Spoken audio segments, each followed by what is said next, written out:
नमस्कार साथियों, कैसे हैं आप सभी। जेआरएफ विजन यूट्यूब चैनल पर आप सभी का हार्दिक स्वागत और अभिनंदन।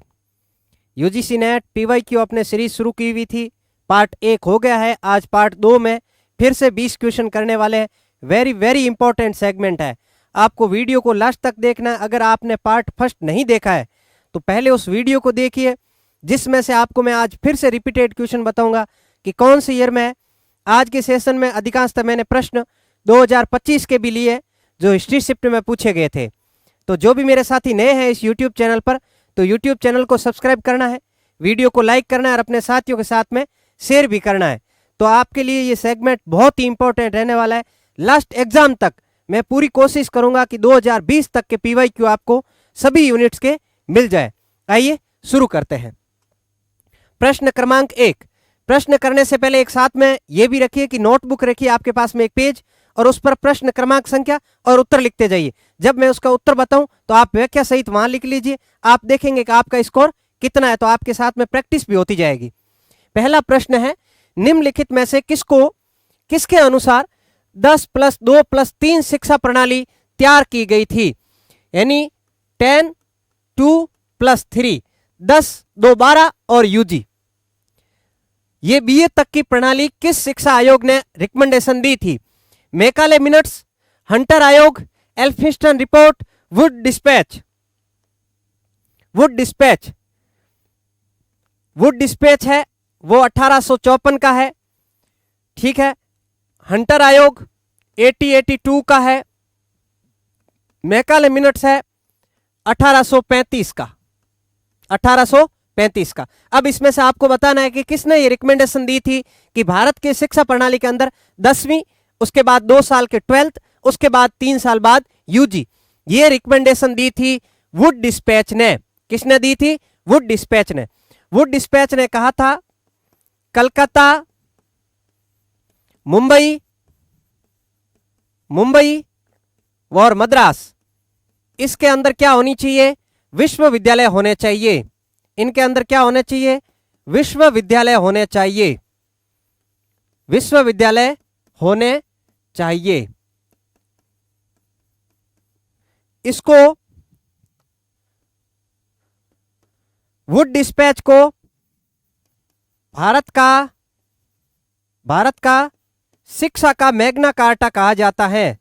शिक्षा का मैग्ना कार्टा कहा जाता है। मैग्ना कार्टा कहा जाता है। और इसने रिकमेंडेशन दी थी कि जो प्राइमरी एजुकेशन है, जो अभी अपने जो न्यू एजुकेशन पॉलिसी है उसके अंदर जो प्राइमरी एजुकेशन है उसको, प्राइमरी एजुकेशन को मातृभाषा में दी जाए। मातृभाषा में दी जाए, यानी जो पहली से 5वीं तक पढ़ने वाले स्टूडेंट है उनको उसकी मातृभाषा में सिखाएंगे तो उनका डेवलपमेंट ज्यादा होगा और ज्यादा भी सीख पाएंगे। उसके बाद जो इन्होंने कहा था कि जो 6 से लेकर पीजी तक, 6 से लेकर क्लास 6 से लेकर पीजी तक है वो किस में होना चाहिए? आंग्ल प्लस हिंदी। अधिकांशतः मीडियम आप किसका रखेंगे? अंग्रेजी का। ये किसने रिकमेंडेशन दी थी? वुड डिस्पैच ने। तो 10+2+3 का ये फॉर्मूला किसने तैयार किया? वुड डिस्पैच ने। ये देख लो 2021 में शिफ्ट में पूछा गया प्रश्न है। कलकत्ता, मुंबई और मद्रास ये विश्वविद्यालय होने चाहिए, यहां पर यूनिवर्सिटीज होनी चाहिए। भारत का शिक्षा का मैग्ना कार्टा भी कहा जाता है। प्राइमरी एजुकेशन मातृभाषा में दी जाए और 6 to PG English plus Hindi में दी जाए। प्रश्न क्रमांक 2। भारतीय विश्वविद्यालय प्रणाली का प्रशासनिक और शैक्षणिक प्रमुख कौन होता है? प्रशासनिक और शैक्षणिक प्रमुख कौन होता है? विश्वविद्यालय के कुलाधिपति, विश्वविद्यालय के कुलपति, विश्वविद्यालय के रजिस्ट्रार, विश्वविद्यालय के संकाय के डीन। जल्दी से उत्तर दीजिए। विश्वविद्यालय के कुलाधिपति। कुलाधिपति तो कौन होता है? सभी राज्यों के राज्यपाल वहां के कुलाधिपति होते हैं। अगर वो सेंट्रल गवर्नमेंट के अधीन आते हैं तो फिर वो किसके अधीन होंगे? राष्ट्रपति के अधीन। ठीक है। राज्य के जितने भी विश्वविद्यालय हैं उनका कुलाधिपति कौन होता है? राज्यपाल। विश्वविद्यालय के कुलपति ख यानी ऑप्शन नंबर बी इसका करेक्ट आंसर होने वाला है। विश्वविद्यालय के कुलपति जिनको बोलते हैं vice chancellor, vice chancellor, vice chancellor होते हैं वो इसके प्रशासनिक और शैक्षणिक प्रमुख होता है। 2018 में पूछा गया प्रश्न है। निम्नलिखित में से कौन सा सिस्टम सॉफ्टवेयर नहीं है? इन प्रश्नों को थोड़ा ध्यान रखना, कौन सा है कौन सा नहीं है। Option 1 compiler, operating system, application software, editor. 2020 का प्रश्न पूछा गया है, जल्दी से उत्तर दो। Compiler, operating system, application software, editor. Compiler तो क्या करता है? लैंग्वेज चेंज करता है। लैंग्वेज क्या करता है? चेंज करता है, कन्वर्ट करता है बाइनरी को हाई डेसिमल वगैरह में, इनमें हाई में। ऑपरेटिंग सिस्टम ये तो होता ही है, ऑपरेटिंग सिस्टम के बिना तो चलेगा ही नहीं। एप्लीकेशन सॉफ्टवेयर है, ये आपके क्या है? सॉफ्टवेयर सिस्टम नहीं है, ये क्या है? एप्लीकेशन सॉफ्टवेयर है, ठीक है। एडिटर भी इसमें सॉफ्टवेयर सिस्टम में है। आगे सूची 1 को सूची 2 से मिलान करना है। यूनिट नंबर 10 का प्रश्न है। विश्वविद्यालय शिक्षा आयोग, माध्यमिक शिक्षा आयोग, भारतीय विश्वविद्यालय आयोग, राष्ट्रीय ज्ञान आयोग, इसमें आपको मिलाना है। अगर कल की क्लास किसी ने देखा है तो वो ऑप्शन से भी कर लेगा। जल्दी करो भाई।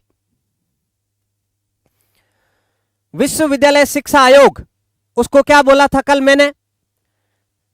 Doctor S Radhakrishnan. स्वतंत्र भारत के बाद में पहला शिक्षा आयोग कौन सा था? डॉक्टर राधाकृष्णन आयोग। यानी ए का 3 कहां है? देख लो, ये काट दो, ये काट दो, 2 जगह है। अब आप देखो माध्यमिक शिक्षा आयोग 1952, लक्ष्मण स्वामी मुदालियर, ये 1948 का लक्ष्मण स्वामी मुदालियर। एंड बी में 4, बी में 4 यहां नहीं है। आपका उत्तर तो 2 हो जाएगा, लेकिन बाकी ऑप्शन को भी तैयार करो, सीधा एक प्रश्न भी पूछ ले। सी में क्या हो जाएगा? 2। भारतीय विश्वविद्यालय आयोग ये है थॉमस रेले, थॉमस रेले का है 1902 में। और राष्ट्रीय ज्ञान आयोग है, राष्ट्रीय ज्ञान आयोग, ये इसका है अपने सैम पित्रोदा, सैम पित्रोदा। आगे बढ़ते हैं, नेक्स्ट प्रश्न। कंप्यूटर के निम्नलिखित मेमोरी प्रकार को सबसे धीरे से सबसे तीव्र की ओर सजाना है। इस प्रश्न को भाई 1 2 3 4 5 स्टार दे रहा हूं मैं। रीजन, ये प्रश्न बहुत बार रिपीट हुआ है, बहुत बार रिपीट हुआ है। इसको अभी तैयार करके रख लेना, ये प्रश्न कोई ना कोई शिफ्ट में छपेगा। इसको करना कैसे है?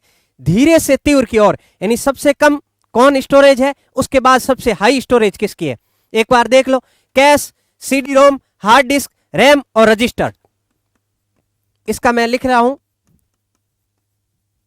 Random access memory. रैम और रोम 2 होती है, एक होती है रोम। रोम क्या है? रीड ओनली मेमोरी, ये प्राइमरी मेमोरी है दोनों। Random access memory, read only memory. Read only memory क्या है? अस्थायी मेमोरी है, सॉरी स्थायी मेमोरी है, जिसको आप पढ़ सकते हैं। एक्सेस वाली क्या है? अस्थायी है, अस्थायी है। Volatile and non volatile. अब आप इसमें देखो, सबसे तेज होती है वो कौन होता है? रजिस्टर। तो रजिस्टर आएगा सबसे लास्ट के अंदर। ई जहां लास्ट में दिख रहा है वो ऑप्शन एक बार आप रख लो, ई ऑप्शन लास्ट में आ रहा है। इसके बाद आपके क्या होता है? Cache memory. ई से पहले जस्ट आएगा ए, ई से पहले ये ए, तो ये भी कट गया। ई ए डी, डी में क्या है? रैम। तो सबसे कम किसकी है? CD ROM, CD ROM. CD ROM का लिख लो आप पूरा, compact, compact disc, disc. Read only memory, read only memory. तो सबसे कम कौन है? बी है, बी। ऑप्शन सी तो सही है। उसके बाद में सी, हार्ड डिस्क। उसके बाद कौन है? Hard disk, hard disk. उसके बाद में आ जाएगा डी, यानी रैंडम एक्सेस मेमोरी। उसके बाद में कैश और सबसे तेज रजिस्टर। इनको थोड़ा प्रश्न को आपको ध्यान से देखना है, धीरे से तीव्र पूछ रहा है या फिर तीव्र से धीमे, ये सेम इसमें वो वर्ड चेंज करेगा, बाकी प्रश्न आपको एज इट एज मिलेगा ये, ठीक है। नोट कर लेना साथ में व्याख्या भी। नेक्स्ट प्रश्न की ओर बढ़ते हैं। निम्नलिखित में पर्यावरण विषयक दिवसों को काल क्रम के अनुसार व्यवस्थित करो। इन प्रश्नों को जो आपके क्रम है, पहले पेपर के अंदर आपको सीक्वेंस वाला बहुत ही रट के रखना है। सीक्वेंसिंग जितनी ज्यादा रटेंगे उतना ही ज्यादा बेनिफिट होगा कि कालक्रम के अनुसार यूनिट नंबर 10 दिवस और जितने भी आयोग वगैरह आए हुए हैं वो विश्व स्वास्थ्य दिवस, विश्व पर्यावरण दिवस, पृथ्वी दिवस और विश्व ओजोन दिवस, इसका तो बहुत अलग से भी प्रश्न पूछा हुआ है। विश्व स्वास्थ्य दिवस 7 अप्रैल, विश्व स्वास्थ्य दिवस 7 अप्रैल। विश्व पर्यावरण दिवस ये तो आप सभी को पता ही है 5 जून। पृथ्वी दिवस 22 अप्रैल, 22 अप्रैल। और विश्व ओजोन दिवस 16 सितंबर, 16 सितंबर। अब क्रम से व्यवस्थित कर दो। सबसे पहले ए आएगा, ए गए, बाकी ए बी ये सी और बी और लास्ट में विश्व ओजोन दिवस। अब इनमें प्रश्न नया क्या पूछ सकता है, इनकी थीम को थोड़ा याद कर लेना। इस ईयर में विश्व ओजोन दिवस जस्ट अभी गया ही है, तो एनटीए का ताजा ताजा रहेगा कि थीम पूछ ले। तो इन सभी की थीम या विश्व गोरैया दिवस या जितने भी दिवस है उनको थोड़ा आप रट के तैयार कर लेना भाई, ठीक है। आगे बढ़ते हैं। विश्वविद्यालय अनुदान आयोग के प्रथम अध्यक्ष कौन थे? ये देखो प्रश्न, विश्वविद्यालय अनुदान आयोग के प्रथम अध्यक्ष कौन थे? विश्वविद्यालय अनुदान पर यूजीसी पर कितने प्रश्न पूछ रहा है वो, यूजीसी इस पर कितने प्रश्न पूछ रहा है देख लो।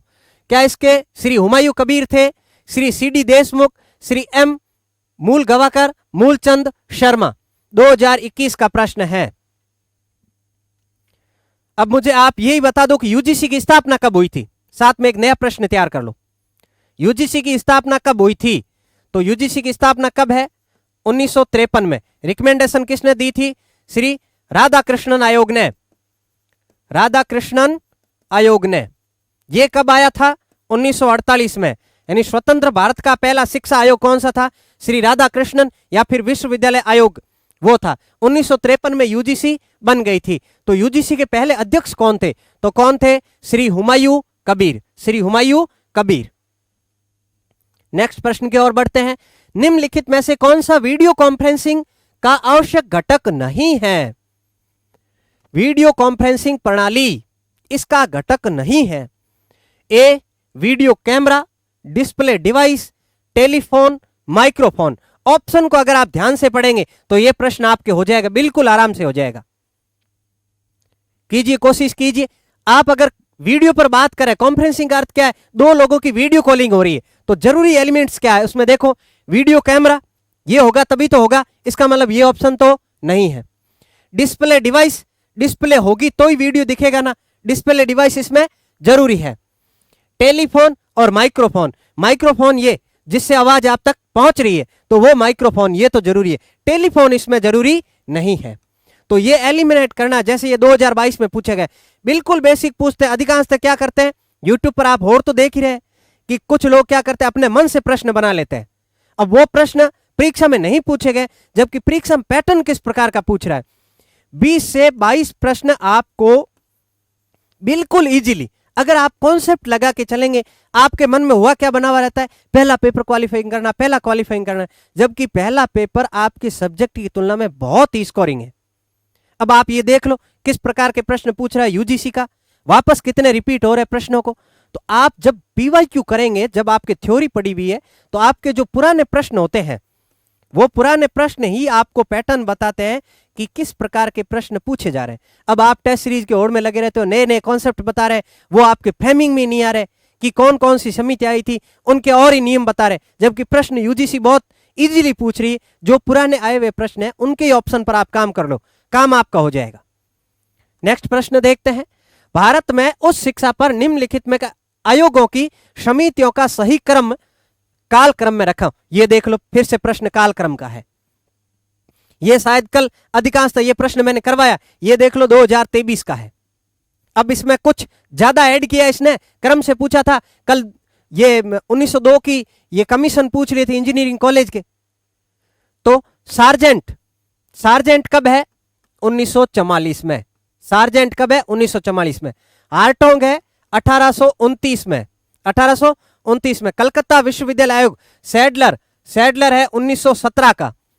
हंटर आयोग, हंटर है 1882 का। और भारतीय विश्वविद्यालय आयोग 1902 लॉर्ड कर्जन के समय इसके अध्यक्ष कौन थे? जस्ट अभी पीछे प्रश्न था, कौन थे? थॉमस रेले। तो देख लो, प्रश्न बनाने का ऑप्शन देखो, ये सेम प्रश्न भारतीय विश्वविद्यालय आयोग कब आया? 1902 में। उस समय भारत के वायसराय कौन थे? कर्जन थे। थॉमस रेले उस समय उसके अध्यक्ष थे। एक ही लाइन में 3 प्रश्न है, नया कहीं से नहीं बनेगा, यहीं से प्रश्न बन जाएगा कि 1902 या फिर भारत के वायसराय कौन थे। तो अब इसमें कालक्रम के अनुसार आप जमा दो। डी सबसे पहले आ जाना चाहिए, 1 नंबर। उसके बाद में हार्टोग 1929 है, हार्टोग 1929 है, ठीक है। तो हंटर आयोग 8082, उसके बाद में है 1902 विश्वविद्यालय आयोग, उसके बाद में है सैडलर 1917, उसके बाद में हार्टोग 1929 और सार्जेंट 1944। तो आपका ऑप्शन नंबर डी ये करेक्ट होने वाला है। अब इस प्रश्न को भी आपको रटना है। क्या करना है? रटना है। मैं इस पर 5 स्टार दे रहा हूं। एक तो मेमोरी वाला, एक ये प्रश्न कोई ना कोई शिफ्ट में पक्का ही गारंटेड है कि आपको यहां से प्रश्न मिलेगा ही मिलेगा। नेक्स्ट प्रश्न, परिवर्णी शब्द GIF का पूरा नाम। ICT वाली जो यूनिट नंबर 8 है, इसमें आप देख लीजिए, यूनिट नंबर 8 ICT, इसमें आपको 2 से 3 क्वेश्चन फुल फॉर्म पर मिलेंगे। फुल फॉर्म, जितने भी फुल फॉर्म आती है, रैम रोम, ये जितने भी अपने लैन वैन पैन इंटरनेट इंटरनेट, इनके पीडीओ के जो क्रम है, वहां से आपको ये फुल फॉर्म याद कर लेनी। 2 प्रश्न आपको पक्के मिल जाएंगे। तो GIF का पूरा नाम क्या है? ग्राफिक्स इंटरचेंज फॉर्मेट, यानी इसका ए आंसर होने वाला है। अब ये सीधा रट्टा फैक्ट है कि इनका नाम आप लिख लो। क्या करना? शॉर्ट नोट्स कैसे बनेगा? GIF ग्राफिक्स इंटरचेंज फॉर्मेट, ये 2020 का पूछा गया है। नेक्स्ट प्रश्न, सूची को सूची से मिलान करना है। अब देखो, स्वयं और स्वयं प्रभा के प्रश्न मैंने आपको वैसे बताए थे, लेकिन एक ऑप्शन से काम आपका हो जाएगा। अगर आपने मेरा वो वीडियो देखा है स्वयं और स्वयं प्रभा का, SDG और MDG का, और एक स्टेप ऑफ रिसर्च, 3 तो 6 नंबर तो वहां से आपके तैयार हो जाएंगे अगर किसी ने वीडियो देखा है तो। पहला है स्वयं, दूसरा है स्वयं प्रभा, तीसरा है EPG पाठशाला और चौथा है ई यंत्रा। अब इनको मिलान करना, 1 2, यहां पर 3 है ना, 1 2 3, ये इनको आपको मिलान करना है। तो स्वयं प्रभा क्या था? स्वयं प्रभा आपकी DTH चैनल था। क्या था? DTH चैनल, जिस पर आपको टीवी पर दिखेगा। 6 स्लॉट में आता है, 4 बार आप रिवीजन कर सकते हैं। तो इसका मतलब है स्वयं प्रभा में बी में क्या हो गया? 3, बी में 3, तो बी में 3 यहां पर नहीं दिख रहा, यहां पर नहीं दिख रहा, यहां पर नहीं दिख रहा। एक बार मिलान कर लेते हैं। तो स्वयं क्या है? स्वयं ऑनलाइन कोर्सेज के जरिए क्रेडिट प्राप्त करना। ए में 4, ये ए में 4, बी में 3, सी में 2, ECG पाठशाला, ये आपको क्या देगी? मुफ्त में पुस्तकें देगी। और डी में क्या? ई यंत्र, अंतः स्थापित प्रणाली में व्यवहारिक अनुभव प्राप्त करना। सिर्फ और सिर्फ आपने ये 2 भी नहीं पढ़े तो इन 2 के ऑप्शन के बेस पर भी आपके ये प्रश्न हो रहा था। अब आप सभी के पीछे पड़े रहते हैं, ई यंत्रा क्या है, बाकी क्या है। इसके तुलना में आप जितना PYQ करेंगे उतनी आपकी ज्यादा प्रैक्टिस होगी, प्रश्न को आपको समझने में बहुत बढ़िया कॉन्सेप्ट क्लियर हो जाएगा। अगला प्रश्न, MS-DOS का पूरा नाम, ये 2025 का है। 2025 में हिस्ट्री शिफ्ट का ये प्रश्न है। MS-DOS का पूरा नाम देख लो, Microsoft disk operating system, Microsoftware for digital operating system, Microsoftware for digital operating system, Microsoft digital operating system. अब किसी को याद है तो हो जाएगा। डॉस का तो है disc operating system, disc operating system. MS का आप ढूंढ लो, जहां पर भी आपको दिख रहा है Microsoft disk operating system, Microsoft disk operating system, यानी ए इसका आंसर है। तो अभी जो ये मैं फुल फॉर्म में लिखा रहा हूं वो वापस आपको एक शॉर्ट नोट्स के रूप में तैयार कर लेने। वैसे ये मेरे नोट्स में लिखा हुआ है, ठीक है ना, जो मेरे नोट्स टेलीग्राम चैनल पर डाले हुए हैं, JRF/विजन, ये मेरा टेलीग्राम चैनल है। वहां पर मेरे 40 पेज में पहले पेपर के मेरे खुद के हैंड रिटन नोट्स डाले हुए, तो वो वहां से आपको देख लेना, अधिकतर प्रश्न वहीं से मिल जाएंगे आपको। वैज्ञानिक शोध है, वैज्ञानिक शोध रिसर्च की मैंने एक क्लास ली है, उसमें बताया कि रिसर्च क्या है। डाटा संचालित करना, अनुकृत्या बनाना, सत्यापनीय करना या व्यक्तिनिष्ठता, यह चीज मैंने आपको बताई थी। अगर किसी को याद आ रहा है तो वो एलिमिनेशन से ही कर देगा, एक ही ऑप्शन से प्रश्न आपका काम हो जाएगा। देख लो कौन कौन से हैं इसमें। इसकी जगह क्या होनी चाहिए? वस्तुनिष्ठता। क्या होनी चाहिए? वस्तुनिष्ठता। वस्तुनिष्ठता, व्यक्तिनिष्ठता नहीं होनी चाहिए। इसका मतलब डी ऑप्शन गया, डी गया, डी गया, डी गया। अब देख लो सीधा सा एलिमिनेशन अगर आपने कर लिया तो बिल्कुल इजी है। अब इसमें कोई जोर नहीं। व्यक्तिनिष्ठ की जगह क्या होना चाहिए? वस्तुनिष्ठ होना चाहिए। सब्जेक्टिव जगह क्या होना चाहिए? ऑब्जेक्टिव होना चाहिए। ठीक है ना। नेक्स्ट है, निम्नलिखित में से कौन सी कंप्यूटर की एक विशेषता नहीं है? कंप्यूटर की एक विशेषता नहीं है। अब आप देख लो, यह प्रश्न बिल्कुल ही बेसिक है, बिल्कुल बेसिक है, और 2025 में हिस्ट्री शिफ्ट में पूछा गया है।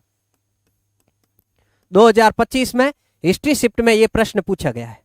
अब आप देख लो, यह एक रूपता से मुक्त है, यह अत्यधिक बहुमुखी है, इसके पास स्वयं की बुद्धिमत्ता होती है, यह भावनाओं से रहित होता है। अब इसमें भावना होती है क्या? ये रोता वगैरह है क्या? हंसता वगैरह है क्या? बिल्कुल नहीं। इसका मतलब ये ऑप्शन तो कट हो गया। भावनाओं से रहित है, ये तो मतलब सही है। अगर भावनाओं से सहित लिखता तो गलत हो जाता। इसके पास स्वयं की बुद्धिमत्ता होती है। अगर स्वयं की बुद्धिमत्ता होती तो क्या हम चला पाते उसको? आप किसी से कंट्रोल होते हैं क्या? अगर नहीं होते तो सेम चीज कंप्यूटर के पास होती। बुद्धि यानी माइंड उसके पास है क्या? जितनी आप कमांड देते उतना ही वो काम करता है, उस खुद के अकॉर्डिंग वो काम नहीं करता। इसके लिए स्वयं की बुद्धिमत्ता होती है, ये राइट है। स्वयं की बुद्धिमत्ता नहीं होती है, इसका मतलब ये गलत है। यह अत्यधिक बहुमुखी है, सही है, और ये एक रूपता से मुक्त है। तो बेसिक प्रश्नों को आप जैसे जैसे तैयार करेंगे उतना ही आपको बेनिफिट है। नेक्स्ट है VDU, फिर से देख लो फुल फॉर्म है VDU 2019 का निम्नलिखित में से किसका संक्षिप्त नाम है? फुल फॉर्म पूछ रहा है, फुल फॉर्म पूछ रहा है। देख लो, virtual display unit, virtual detection unit, visual display unit, visual detection unit. तो इसका नाम है visual display unit, visual display unit. Next प्रश्न, कंप्यूटर में ASCII का पूरा नाम क्या है? यह कंप्यूटर के प्रथम पीढ़ी से संबंधित है, प्रथम पीढ़ी से संबंधित है। कंप्यूटर में 5 पीढ़ियां हैं, प्रथम, द्वितीय, तृतीय, चतुर्थ और कौन सी? पंचम। VLSI, ULSI, ultra large integration system. इसमें एक तो इसमें क्या है, इसमें मैग्नेटिक चिप और इसमें ड्रम वाला यूज किया गया है। तो इसमें जो American standard code for information interchange, American standard code for information interchange, ये इसका पूरा नाम है। ये पीडी से पूछा गया, 2021 का प्रश्न है। यानी एक तो आपको प्रश्न 1 या 2 फुल फॉर्म से मिल ही जाएगा। नेक्स्ट प्रश्न, निम्नलिखित में से संस्थाओं को उनकी स्थापना के कालक्रम के अनुसार व्यवस्थित करो। ये 2025 हिस्ट्री का प्रश्न है, 2025 हिस्ट्री का पूछा हुआ प्रश्न है। तो इसमें देख लो, आप फिर से रिपीट हो रहा है, कोई ना कोई आपको मिल ही जाएगा। विश्वविद्यालय अनुदान आयोग, उसके बाद में Indian council science and research, योजना आयोग, नीति आयोग। योजना आयोग कब आया था भाई? 1950 में, जब भारत आजाद हुआ उसके 3 साल बाद में 1950 में यह आयोग बन गया था। नीति आयोग तो अभी का करंट का है, 2015 में मोदी जी आए थे 2014 में, और 1 जनवरी 2015 को इसमें योजना आयोग की जगह क्या बन गया था? नीति आयोग। इसका मतलब ए तो सबसे लास्ट में आने वाला है। ए सबसे लास्ट में कहां है? उन 2 चीजों को ढूंढ लो। उसके बाद में Indian council of social science research, ICSSR 1969 में, 1969 में। और ये आपके यूजीसी कब आया था? जस्ट अभी पहले बताया था, 1953 में। अब आप क्रम जमाओ, यूजीसी का तो प्रश्न वो दे ही दे रहा है। अभी पहले अध्यक्ष का पूछ रहा था, कभी फुल फॉर्म का, कभी आयोग कब आया, कभी रिकमेंडेशन क्या थी, तो इन चीजों को आप तैयार कर लेना। तो ए सबसे लास्ट में, तो सबसे पहले कब आए, क्या आएगा, योजना आयोग, इसका मतलब बी पहले आ रहा है, ये भी गया बी। उसके बाद में सी क्या है, यूजीसी आ गया, उसके बाद में डी और उसके बाद में ए, यानी ऑप्शन नंबर 4 आपका यहां पर करेक्ट आंसर रहने वाला है। नेक्स्ट प्रश्न, सूची से मिलान करो। वापस से स्वयं प्रभा के चैनल आया है प्रश्न, स्वयं प्रभा के चैनल आए हैं वापस, फिर से मिलान करो भाई।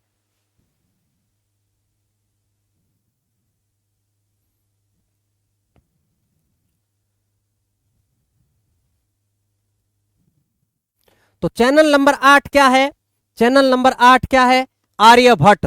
क्या है, आर्यभट्ट। आर्यभट्ट में क्या है, आर्यभट्ट ने किसका बताया था, भूमि का घूर्णन वगैरह इसके बारे में बताया था। तो 8 में क्या हो जाएगा, 1 में 4, 1 में 4 कहां दिख रहा है, कहीं पर भी नहीं, एक जगह दिख रहा है। ये चौथा ऑप्शन तो वैसे ही करेक्ट होने वाला आपका। बी में क्या है, 3, यानी चैनल नंबर 3, ये आपके यहां थोड़ा इसने उल्टा दिया है, इसमें आएगा 2, सिर्फ 2, ठीक है ना, सामाजिक विज्ञान। 10 में दक्ष था, 10 क्या था, दक्ष, दक्ष में क्या था, एप्लाइड साइंस थी। और 11 में क्या है, जीवन, यानी लाइफ साइंस थी, लाइफ साइंस थी। डी में यहां 3 हो जाएगा, ठीक है ना, यहां थोड़ा सा इसके सीक्वेंसिंग में चेंज था। तो ये आपके प्रश्न हो गया। अंतिम प्रश्न, कौन सा विश्वविद्यालय वर्तमान में ओडिशा में स्थित बौद्ध शिक्षा का एक प्रमुख केंद्र था। यहां का पूछ रहा है, उड़ीसा में स्थित था बौद्ध शिक्षा का। ये हिस्ट्री शिफ्ट का 2025 का ताजा प्रश्न है, देख लो। आप किसी और के पीछे भाग रहे हैं, जबकि हम तो वो करा रहे हैं जो अभी ट्रेंडिंग में चल रहा है, और कराते भी रहेंगे। एज इट इज गारंटेड आपको यहां से प्रश्न वापस रिपीटेड बताएंगे। तो इसको देखो, नादिया, नालंदा, विक्रमशिला, पुष्पागिरी। अगर आपको जगह का नाम भी पता है तो भी प्रश्न हो जाएगा। नादिया कहां है, नादिया है पश्चिम बंगाल में, कहां है, पश्चिम बंगाल है, जबकि वो उड़ीसा का पूछ रहा है। नालंदा कहां है, बिहार में, नालंदा बिहार में, विक्रमशिला बिहार में। 3 कट गए, चौथा अपने आप हो जाएगा। कौन सा है, पुष्पगिरी। कौन सा, पुष्पगिरी। ताजा प्रश्न है ना, तो एनटीए में ज्यादा हुआ बनाने की जरूरत है। आपको पास करना है तो ओनली फॉर, मैं इतनी गारंटी के साथ कह रहा हूं, हमने भी जेआरएफ किया है, केवीएस मदान जैसी पुस्तकें भी नहीं पढ़ी है, ओनली फॉर पीवाईक्यू के बेस पर व्याख्या सहित आप कर सकते हैं। ये हम गारंटी दे रहे हैं आपको, जेआरएफ होल्डर। अगर आप किसी और के पास में भाग रहे हैं कि नहीं हम तो बड़े बड़े बैच चेंज लेंगे, केवीएस मदान जैसी पुस्तकें भी कर लेंगे और जेआरएफ हो जाएगा, और 3 महीने है, तो ये भाई बात थोड़ी मुश्किल हो जाएगी, क्योंकि अभी आप थ्योरी पढ़ेंगे, प्रैक्टिस करेंगे। सबसे बढ़िया काम है कि आप प्रैक्टिस करिए, जितनी ज्यादा हो सके पीवाईक्यू की प्रैक्टिस कीजिए। उसी बेस ऑप्शन से आप पीवाईक्यू निकालने की कोशिश कीजिए कि एग्जाम सेंटर यहां से क्या खेल सकता है। अब ये पूछा है तो ओडिशा का नहीं, आप जितने भी बौद्ध विहार है, जितने भी जिन स्टेट में, उनका नाम लिख लो तो क्रम हो जाएगा। अब नया प्रश्न बनेगा तो अपने आप हो जाएगा। यूनिवर्सिटी का क्रम है, आयोग का क्रम है, लिखा है मैंने, फिर से लिख लो। स्वयं प्रभा के चैनल मेरे वीडियो बना हुआ है, रिसर्च स्टेप का बना हुआ है, रिसर्च की विशेषताओं का बना हुआ है, सैंपलिंग का भी एक नया वीडियो बना दूंगा। ये सीरीज अपने लास्ट तक चलती रहेगी। पीवाईक्यू की जो सीरीज है, ये जब तक एग्जाम होगा ना, उससे पहले आपके लगभग कोशिश करूंगा कि 2020 तक के पीवाईक्यू में इंक्लूड कर लूं डेली की 20 की सीरीज में। तो जो साथी नए हैं, इस YouTube चैनल को सब्सक्राइब करके रख लेना, वीडियो को लाइक करना, और जितने भी आपके टेलीग्राम ग्रुप चैनल है या फिर जितने भी ग्रुप है उनमें आप शेयर कर देना। आपको नो डाउट बेनिफिट मिलने वाला है, और मैं गारंटी के साथ कह रहा हूं, यहां से आपको पीवाईक्यू प्रूफ सहित मिलेंगे। कोई ना कोई मैंने चीज पढ़ाई है, वहां से आपको प्रश्न मिल जाएगा। तब तक के लिए अच्छे रहिए, मस्त रहिए और पढ़ते रहिए।